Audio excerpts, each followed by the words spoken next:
This video provides an introduction to the SQL query language. SQL, like the relational model, has been around for decades and supports a many billion-dollar market. The first thing you might be wondering is how you pronounce it. Is it SQL or is it SQL? My friends in industry tell me that SQL is the in pronunciation, so that's the one I'll be using. Now, SQL is supported by all major commercial database systems. It has been around a long time, and it is a standardized language. The standard started out relatively simple, but over the decades, it's really ballooned. There are currently thousands of pages in the SQL standard, but the essence of the language, which is what we'll be learning in these videos, is still relatively simple. We will be learning primarily the SQL 2 standard, also known as SQL 92, along with some constructs from the SQL 3 standard.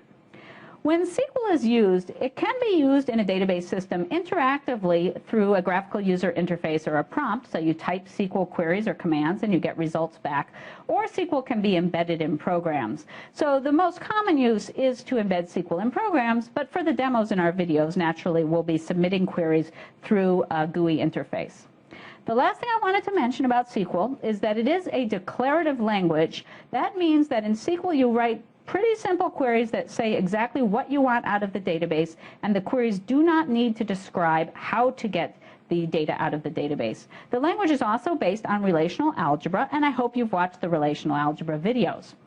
Now, the declarative nature of SQL leads to the component of the database system called the query optimizer to be extremely important. What the query optimizer does is it takes a query written in the SQL language and it figures out the best way, the fastest way to execute that on the database.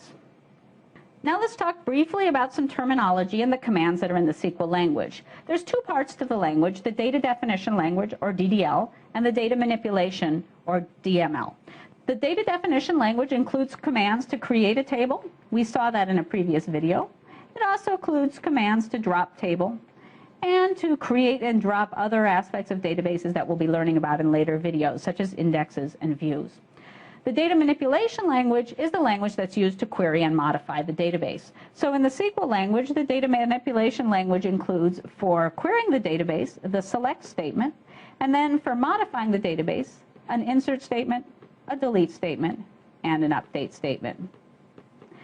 There are many other commands in SQL for indexes, constraints, views, triggers, transactions, authorization, all of which we'll be learning about in later videos. For now, let's just take a look in a little more detail at the select statement, which is really the bread and butter of the SQL language, and it's what we use to query the database.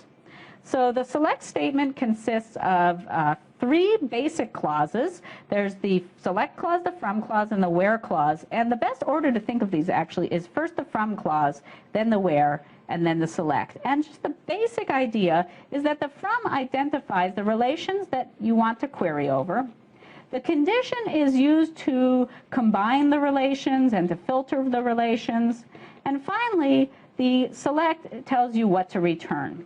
Now, if you're familiar with relational algebra, this expression here, the SQL query, is equivalent to the relational algebra expression that you project the set of attributes A1 through AN, and then you select, and by the way, it's different from this select here. In fact, this selection corresponds to the where. You select the condition on the cross product of the relations that are listed in the from clause. So that's the equivalent in relational algebra.